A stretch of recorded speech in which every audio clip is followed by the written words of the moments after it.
ইতিমধ্যে হাৰমতি আঞ্চলিক ছাত্ৰ সন্থাৰ উদ্যোগত আৰু বৃহত্তৰ হাৰমতিবাসী ৰাইজৰ সহযোগত আমি আয়োজন কৰি অহা তৃতীয় বাৰ্ষিক আমন্ত্ৰণমূলক ভাওনা সমাৰোহৰ আজি প্ৰথম দিনৰ কাৰ্যসূচী।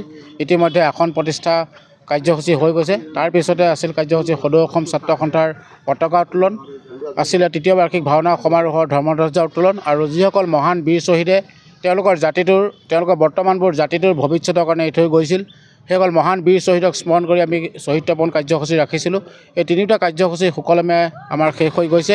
ইয়াৰ পিছতে আছে নাম প্ৰসংগ কাৰ্যসূচী আৰু নিশালৈ যোৰহাট জিলাৰ পৰা আমি আমন্ত্ৰণ কৰি অনা দক্ষযজ্ঞ নাটভাগ ইয়াত মঞ্চস্থ হ'ব আৰু অহা কাইলৈ গোলাঘাট জিলাৰ পৰা আমন্ত্ৰণ কৰি অনা কুলাচলৰ মুক্তিলাভ আৰু অহা পৰহিলৈ অৰ্থাৎ শেষৰ দিনাখন আমাৰ স্থানীয় জাতীয় বিদ্যালয়ৰ ছাত্ৰ ছাত্ৰীসকলৰ দ্বাৰা ৰাম পৰাজয় সীতাৰ পাতাল গমন নাটভাগ মঞ্চস্থ হ'ব।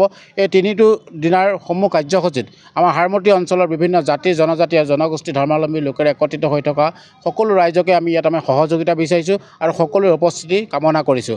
আমি হাৰমতি আঞ্চলিক ছাত্ৰ সন্থাই অৰ্থাৎ হাৰমতিবাসী ৰাইজে জগতগুৰু মহাপুৰুষ শ্ৰীমন্ত শংকৰদেৱ গুৰুজনাৰ এই অপূৰ্ব সৃষ্টি ভাওনা সমাৰোহক ভাওনা সংস্কৃতিক আমি উঠি অহা নৱপ্ৰজন্মৰ মাজত চিনাকি কৰাই দিয়াৰ মানসেৰে এই কাৰ্যসূচী হাতত লৈছোঁ। তাৰ লগে লগে এই ভাওনা সংস্কৃতিক যাতে আমি বিশ্ব দৰবাৰত প্ৰতিষ্ঠা কৰিব পাৰোঁ, এনেকুৱা ধৰণৰ চিন্তা চৰ্চাৰে হাৰমতি আঞ্চলিক ছাত্ৰ সন্থাই তৃতীয়বাৰৰ বাবে এই কাৰ্যসূচী ৰূপায়ণ কৰিছোঁ আৰু আমি আশা ৰাখিছোঁ আমি সকলো ৰাইজৰ আমি সহযোগিতা কামনা কৰিছোঁ। আৰু আজি আমি অতি আনন্দিত আৰু অতি আমি উৎসাহিত হৈছোঁ যে হাৰমতি আঞ্চলিক ছাত্ৰ সন্থাৰ এই কাৰ্যসূচীৰ প্ৰতি সমৰ্থন জনাই আজি নিশালৈ আজি উদ্বোধনী অনুষ্ঠানত এই অঞ্চলৰ প্ৰায় 200-250 গৰাকী মহিলাই এই মঞ্চতে দিহানাম পৰিৱেশন কৰিব।